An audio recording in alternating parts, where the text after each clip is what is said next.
sudah ada komunikasi lah, kemungkinan-kemungkinan itu muncul, sampai akhirnya kan dalam satu forum nasional Nasdem disebutkan beberapa calon presiden, terutama 3 ya, satu Pak Anies sendiri, kemudian Pak Andika dan Pak Ganjar Pranowo.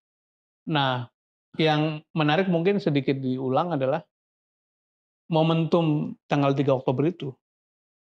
Karena sebetulnya para pimpinan partai politik itu kepengen Pak Anies mula-mula tuh menyelesaikan tugasnya di DKI, dikasih waktu lah istirahat untuk jeda supaya beliau punya ya ambil nafas lah, baru nanti dideklarasikan.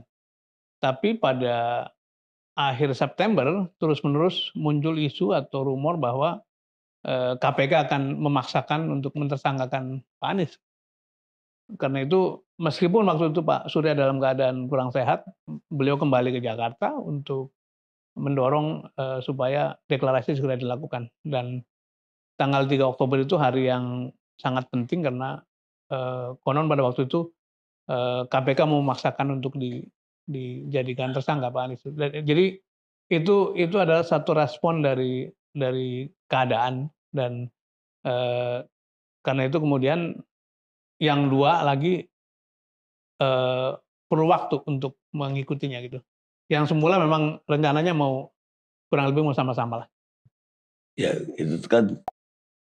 Assalamualaikum warahmatullahi wabarakatuh. Rekan-rekan sekalian, kembali kita berjumpa di Jejak Semesta 65. Saya berharap bahwa semoga kita semua dalam keadaan sehat walafiat.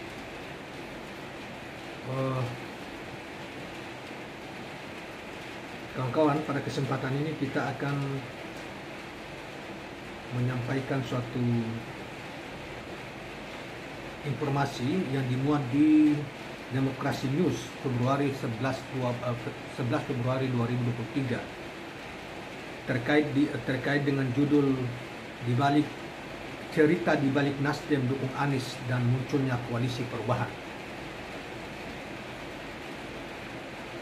Jadi semacam riwayat ya, background mengapa Nasdem memberikan dukungan terhadap Anies Rashid Baswedan bahkan terdepan, dan kemudian lahirlah koalisi perubahan yang menyokong atau mendukung pencapresan Anies Rashid Baswedan yang telah diumumkan oleh Partai Nasdem sebelumnya.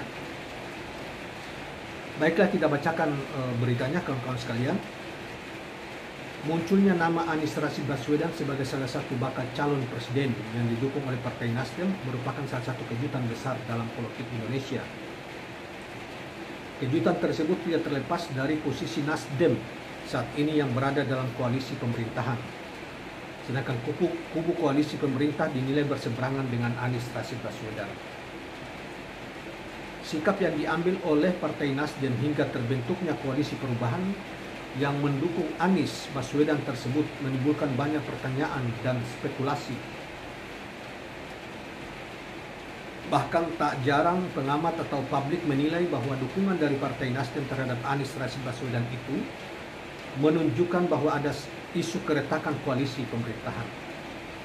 Sebenarnya bagaimana kronologis hingga adanya keputusan Nasdem untuk mendukung Anies Baswedan menjadi calon presiden atau bakal calon presiden di pemilu 2024 mendatang? Secara romantis, kebetulan Mas Anies adalah yang membacakan deklarasi Ormas Nasdem dulu, ucap Sudirman Said dalam salah satu relawan Anies Baswedan yang dikutip dari kanal YouTube Karni Ilyas. Jadi saudara sekalian, tulisan ini kelihatan diramu dari cerita wawancara Karni Ilyas dengan Dr. Sudirman Said ya, yang menceritakan tentang latar belakang pencalonan Anies oleh Nasdem, kemudian proses-proses selanjutnya, kemudian disusul oleh Partai Demokrat dan oleh PKS. Jadi background kenapa sampai munculnya nama Anies di Nasdem dan lain sebagainya. Baik, kita lanjutkan. Selain itu, Sudirman Said yang pernah menjadi Menteri SDM periode pertama Jokowi itu mengatakan antara Surya Paloh Nasdem sudah membangun komunikasi semenjak Anies Baswedan menjadi Gubernur DKI. Sehingga kemungkinan-kemungkinan tersebut muncul. Hingga akhirnya dalam suatu forum kecil Nasdem muncul 3 nama kandidat capres mereka, yakni Anies Rashid Baswedan, Andika Prakarsa, dan Ganjar Pranowo. Dari penjelasan Sudirman Said itu, ia mengatakan bahwa saat itu pimpinan partai menginginkan Anies Baswedan untuk menyelesaikan tugasnya dulu di DKI sebagai gubernur, kemudian baru difokuskan untuk persiapan Pilpres. Tapi pada akhir September terus-menerus muncul isu atau rumor bahwa KPK akan memaksakan mentersangkakan Anies, sebut mantan calon gubernur Jawa Tengah itu. Meskipun saat itu Pak Surya dalam keadaan tidak sehat, beliau kembali ke Jakarta untuk mendorong supaya deklarasi segera dilakukan, tambahnya. Ia menilai pada tanggal 3 Oktober 2022 itu merupakan hari yang sangat penting sebab KPK saat itu mau mentersangkakan Pak Anies Rashid Baswedan. Sedangkan untuk kronologis bergabungnya Partai Demokrat dan PKS itu tidak terlepas dari pembicaraan panjang yang dijalani untuk melahirkan keputusan yang disepakati. Adapun pedoman dalam diskusi tersebut adalah 4P dan 1T, yakni program, pasangan, pemenangan, dan portofolio. Sedangkan T adalah timing untuk deklarasi. Masing-masing punya perbedaan, jadi sudah sampaikan aspirasi masing-masing, tapi kemudian beri kewenangan Pak Anies untuk akhirnya harus ada yang memutuskan. Pak Anies diputuskan sebagai orang yang nantinya akan memilih cawapresnya. Kemudian dalam perkembangan pembicaraannya, akhirnya satu persatu 4P tersebut mulai disepakati, sehingga Partai Demokrat bertekad untuk deklarasi dan menyatakan dukungannya. Kemudian deklarasi yang dilakukan oleh Partai Demokrat tersebut akhirnya menggugah Partai PKS untuk cepat-cepat mendeklarasikan dukungannya. Alhamdulillah, setelah pulang dari bertemu dengan pengambil keputusan, teman-teman PKS mengumumkan dukungannya, kata Sudirman Said. Demikianlah kutipan yang hasil wawancara Karni Ilyas dengan Sudirman Said di kanal Karni Ilyas, ya, kanal YouTube Karni Ilyas. Dan sebentar kita akan sedikit lewat screenshot wawancara sekitar 1 menitan dengan wawancara pernyataan Sudirman Said itu dalam wawancara kanal YouTube itu kita akan tampilkan juga di video ini untuk memperkuat apa yang dijelaskan dalam tulisan yang kita kutip ini. Nah, kawan-kawan sekalian, berarti rumor yang berkembang di akhir tahun yang lalu itu dibenarkan oleh Sudirman Said. Setidaknya rumor itu begini, bahwa pada saat itu kan disepakati akan diadakan deklarasi bersama pada tanggal 10 November 2022, deklarasi terhadap Anies. Dan pada saat itu Anies itu masa jabatannya baru selesai pada tanggal 16 Oktober 2022. Namun kawan-kawan sekalian, tiba-tiba Nasdem mengambil langkah mendeklarasikan sendiri Anies pada tanggal 3 Oktober 2022, sehingga muncullah berbagai spekulasi. Di antaranya tadi dijelaskan oleh Pak Sudirman Said, berarti ada benarnya apa yang dikatakan oleh spekulasi pada saat itu, yaitu memang ada gerakan waktu itu KPK untuk berupaya mentersangkakan Anies lebih awal sebelum dilakukan deklarasi. Karena itu kemudian Pak Surya Paloh berada di luar negeri, di suatu negeri, kalau saya tidak salah di Singapura, berobat.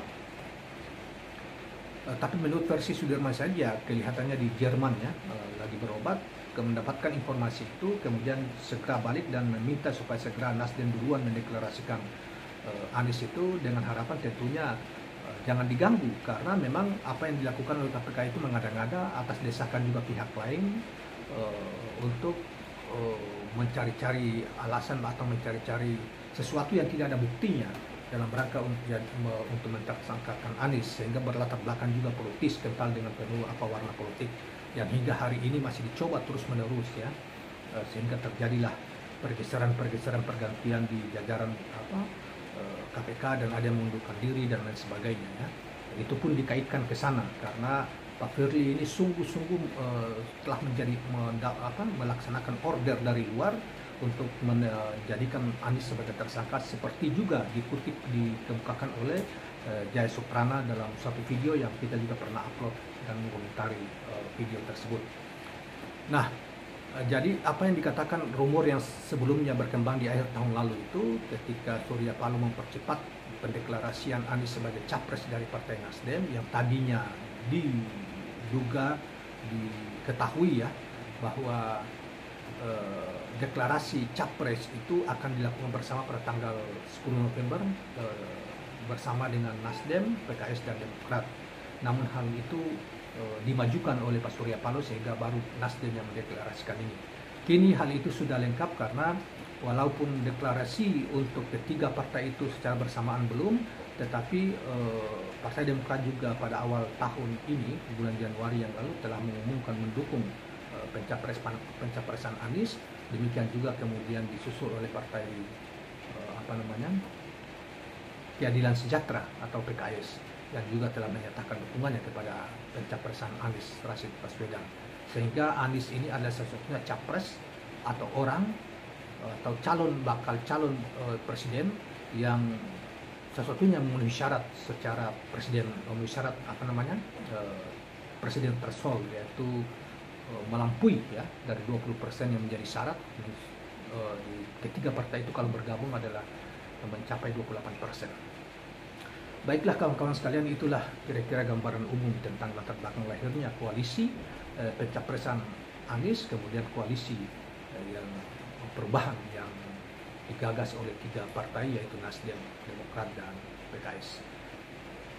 Kawan-kawan sekalian, sebelum kita akhiri, jangan lupa subscribe, like, dan share channel ini. Assalamualaikum warahmatullahi wabarakatuh.